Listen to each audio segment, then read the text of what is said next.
আসসালামু আলাইকুম। আশা করি আল্লাহর রহমতে সবাই ভালো আছেন। আলহামদুলিল্লাহ আমিও ভালো আছি। আজকে দেখাবো আপনাদের কিভাবে গুচ্ছের সিট প্ল্যানটা আপনি ফোন দিয়েই দেখতে পারবেন। তো অ্যাট ফার্স্ট প্রথমে আসবেন আপনার ফোনের ক্রোম ওয়েব ব্রাউজার অ্যাপে আসার পরে সার্চ দিবেন জেএসটি ডট অ্যাডমিশন।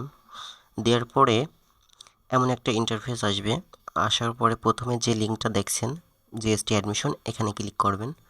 ক্লিক করার পরে এমন একটা ইন্টারফেস আসবে। একটু নিচের দিকে স্ক্রল করলে দেখতে পারবেন স্টুডেন্ট লগ ইন নামে একটা অপশন আছে। তো আপনি স্টুডেন্ট লগ ইন নামে এই অপশনটাই ক্লিক করবেন।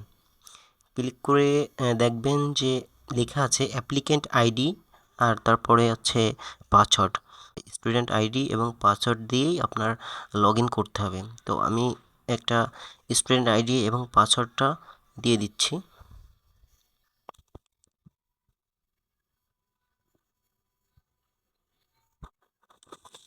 তো এখানে দেখতে পাচ্ছেন যে অ্যাপ্লিক্যান্ট আইডি এবং পাসওয়ার্ড নামে একটা অপশন আছে। এখানে আপনার ফোনের যে মেসেজে আপনার অ্যাপ্লিক্যান্ট আইডি এবং পাসওয়ার্ডটা গিয়েছিল, সেই অ্যাপ্লিক্যান্ট আইডি এবং পাসওয়ার্ডটা এখানে টাইপ করে দিবেন।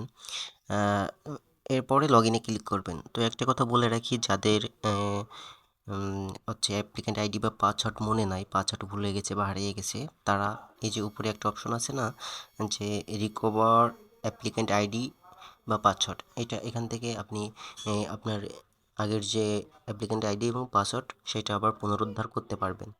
তো যেটা বলছিলাম, অ্যাপ্লিক্যান্ট আইডি এবং পাসওয়ার্ড দেওয়ার পরে আপনি লগ ইনে ক্লিক করবেন। তো লগ ইন করার পরে দেখবেন যে নিচের দিকে স্ক্রল করলে দেখতে পারবেন যে এখানে রুম বলে একটা অপশন আছে। এই রুমের এখানে আপনার হচ্ছে কত নম্বর বিল্ডিং, কত নম্বর রুম, সিট নম্বর সব কিছুই এই রুম নম্বরের এই বক্সের এখানে লেখা থাকবে।